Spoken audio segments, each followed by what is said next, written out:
Assalamualaikum warahmatullahi wabarakatuh. Untuk teman-teman dimanapun berada, semoga selalu dalam lindungannya, dijauhkan dari segala mara bahaya, dan dimudahkan dalam segala urusannya. Kami ucapkan terima kasih banyak kepada semua teman-teman yang telah mendukung kami. Semoga amal kebaikan teman-teman semua dibalas oleh Tuhan yang Maha Kuasa, berupa hal-hal yang lebih bermanfaat dalam kehidupan kita semua. Dan tak lupa, semoga video-video dari kami bermanfaat sehingga kita dapat memetik hikmah, dijadikan sebuah pelajaran dalam kehidupan kita semua. Pada kesempatan kali ini, kami akan menceritakan sebuah kisah yang pernah dialami oleh seseorang yang berprofesi sebagai pedagang bakso yang melakukan ritual-ritual pesugihan. Sebelum kita ke ceritanya, seperti biasa nama, tempat, dan alamat kami samarkan untuk menghindari hal-hal yang tidak diinginkan di kemudian hari. Dan kami ucapkan mohon maaf yang sebesar-besarnya jika dalam cerita kali ini ada kesamaan dari nama, tempat, dan kejadian lainnya. Kami mohon maaf yang sebesar-besarnya. Bagaimana cerita kali ini? Siapakah yang akan menjadi tumbal pesugihan yang melakukan ritual-ritual tersebut yang berprofesi sebagai pedagang bakso itu?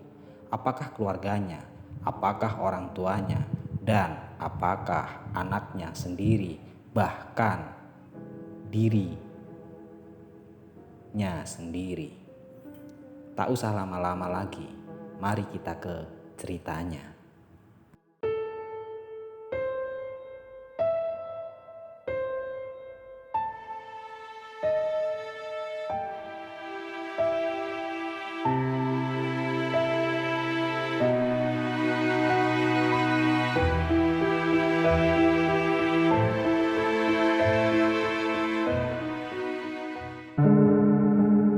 Tepat di tahun 1998, kisah ini dialami oleh seseorang yang bernama Rahmat.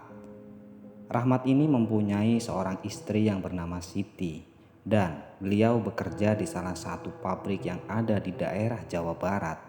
4 tahun lamanya bekerja, Rahmat ini menikah dengan Siti, kemudian dikaruniai seorang anak yang diberi nama oleh mereka, yaitu Bella. Namun, ada sebuah tragedi yang menjadi sebuah sejarah bangsa ini.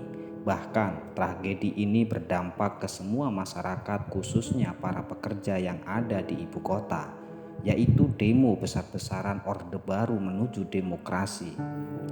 Singkat cerita, setelah adanya demo besar-besaran tersebut, Rahmat pun kemudian pulang ke kampung halaman untuk melanjutkan kehidupannya bersama keluarganya.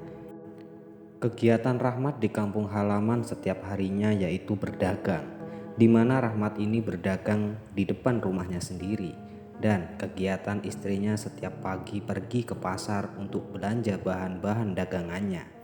Setelah pulang dari pasar seperti biasa, Siti ini langsung meracik bumbu-bumbu bakso yang akan dijual oleh Rahmat.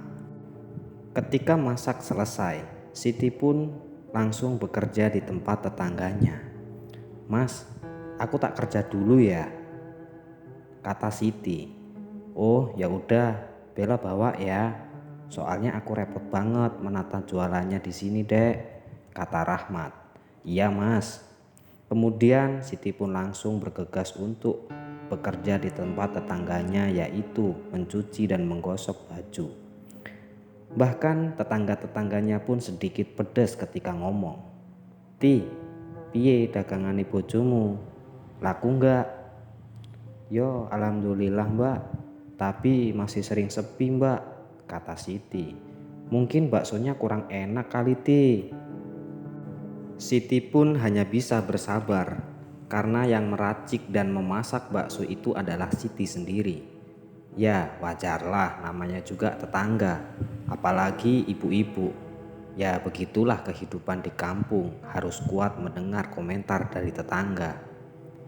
Memang kondisi dagangan Rahmat ini memang terbilang sangat sepi. Ditambah orang-orang yang makan baksonya sering tidak habis, langsung ditinggal. "Mas, berapa mas baksonya?" Itu sering banget terjadi sama Rahmat. Padahal tempatnya sangat strategis di pinggir jalan aktif yang banyak pengguna jalan lalu lalang. Mungkin Rahmat ini kalah saing dengan pedagang lainnya yang ada di seberangnya. Ada juga yang dagang mie ayam, soto, dan nasi goreng. Itu mungkin yang membuat warung Rahmat kalah saing. 3 tahun pun berlalu, keadaan pun masih sama.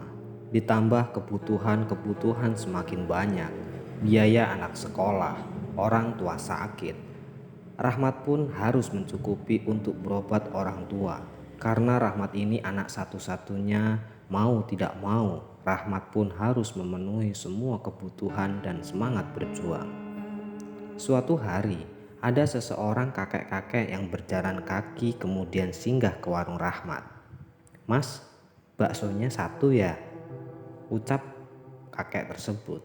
"Oh, nggih Pak," jawab Rahmat. Kakek ini berusia kisaran 70 tahunan dan kakek ini terlihat seperti pemulung karena membawa sebuah karung yang digendong di belakangnya.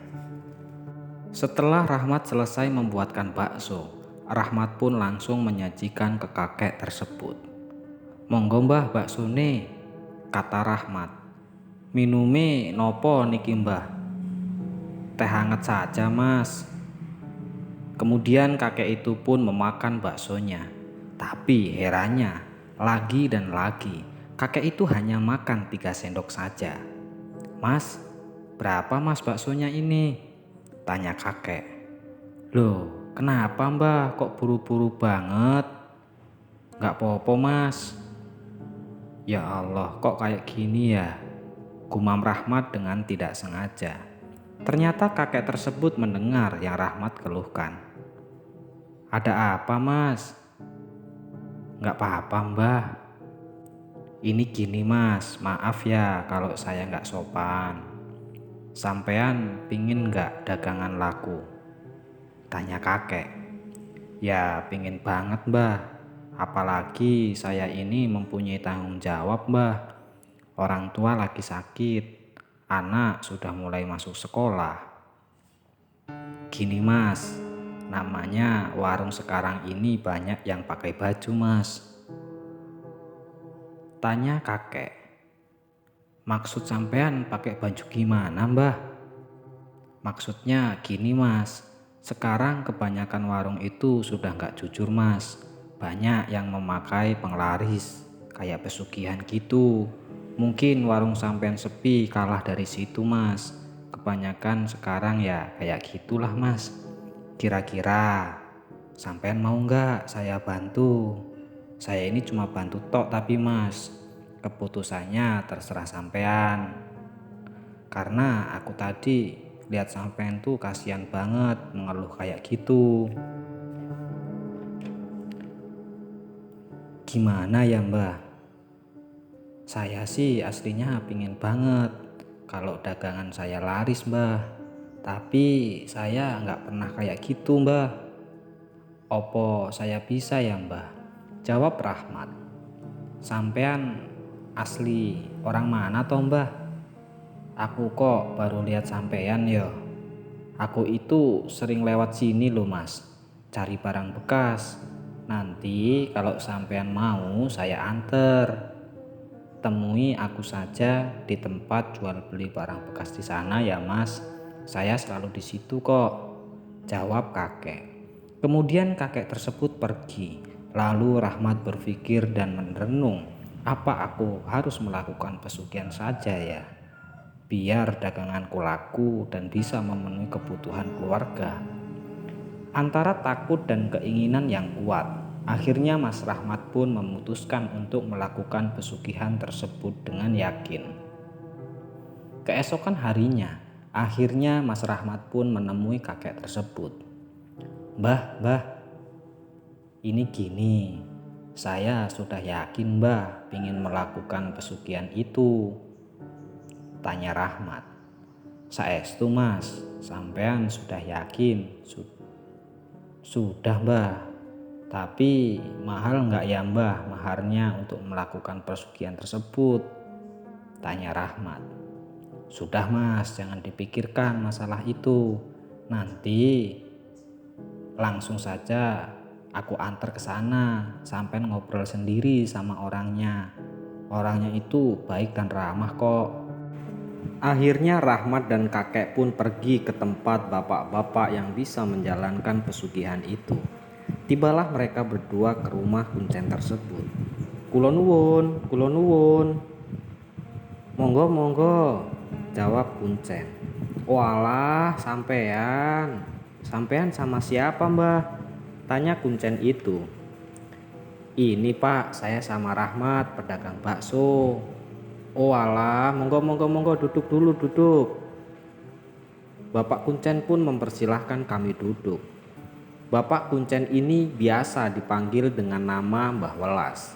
Beliau ini sebenarnya belum terlalu tua, mungkin usianya sekitar 50-an tahun. Tapi masyarakat sekitar sangat mengagumi dan meyakini sosok beliau, karena beliau orangnya sangat baik. Setiap harinya rumah beliau selalu dipadati oleh tamu. Ada yang mengobatkan penyakitnya, ada juga yang sekedar meminta solusi. Namun, hal-hal yang berkaitan dengan pesugihan memang hanya sedikit yang mengetahui. "Gimana Mbah? Ada apa Mbah? Kok kesini berdua?" tanya Mbah Welas. "Ini gini Mbah, ini saya sama Rahmat kemarin itu saya tidak sengaja makan bakso di tempat Rahmat ini. Lalu Rahmat mengeluh jika dagangannya udah 3 tahun kok nggak laku-laku." "Iya Mbah," sahut Rahmat. "Saya ini udah pusing, kebutuhan banyak, ditambah harus membelikan obat orang tua yang lagi sakit. Sedangkan dagangan saya nggak laku. Saya ini udah sangat bingung. Dan saya ingin meminta tolong sama sampean membantu agar dagangan saya ini laris Mbah. Kira-kira sampean bisa bantu saya enggak ya Mbah?" tanya Rahmat.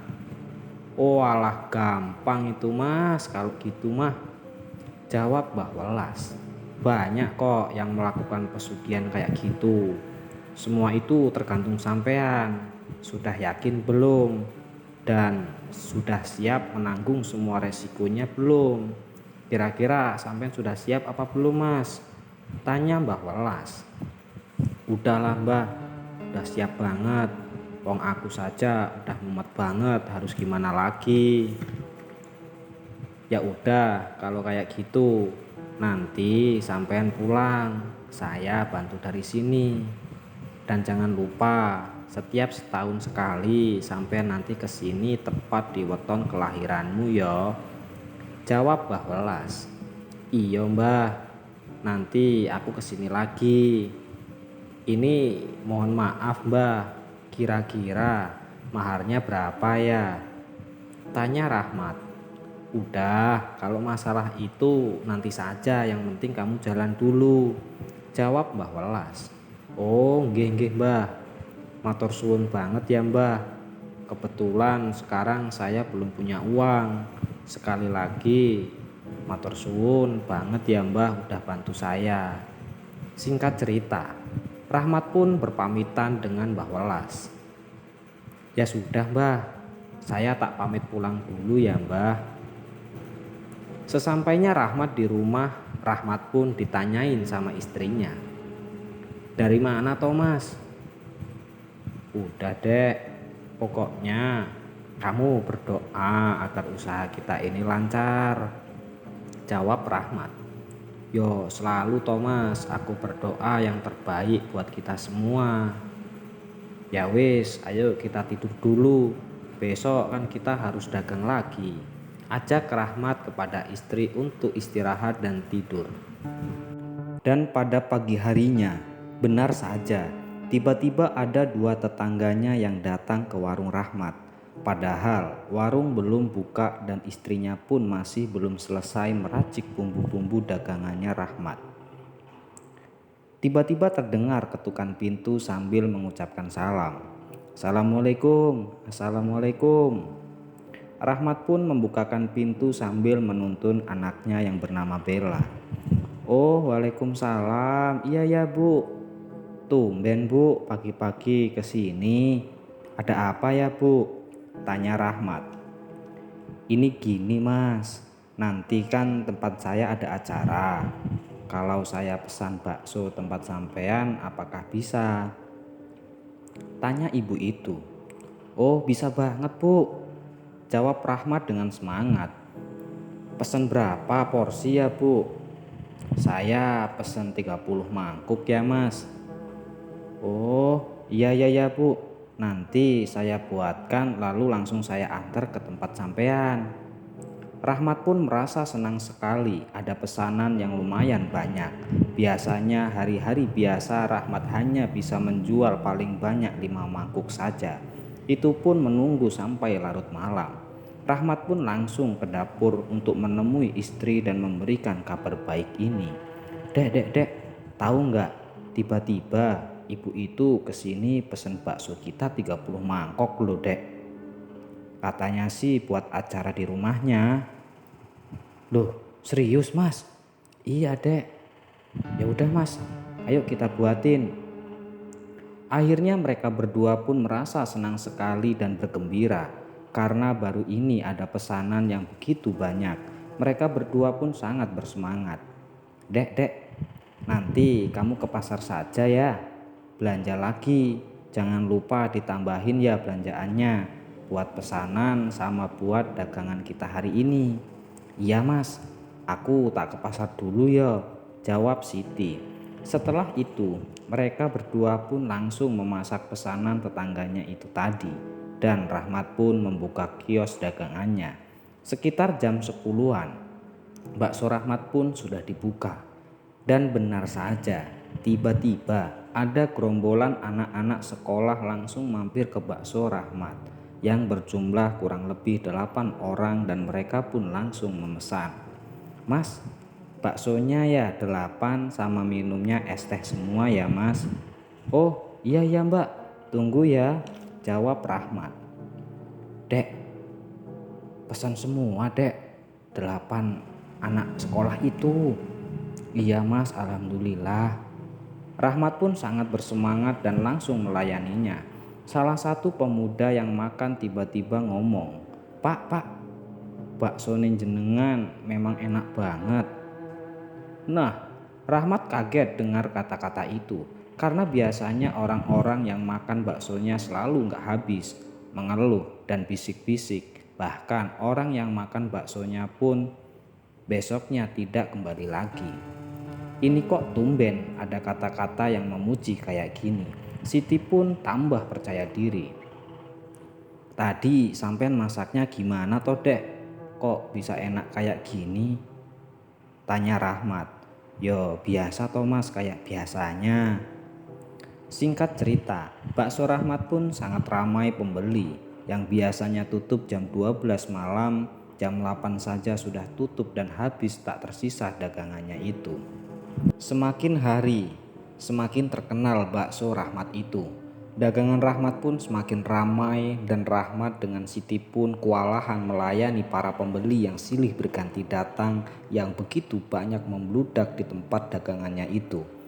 Setelah melihat baksonya yang semakin banyak peminatnya, Rahmat pun mempunyai inisiatif untuk mencari seseorang untuk membantunya berdagang dan membesarkan tempat para pembeli makan di tempat itu.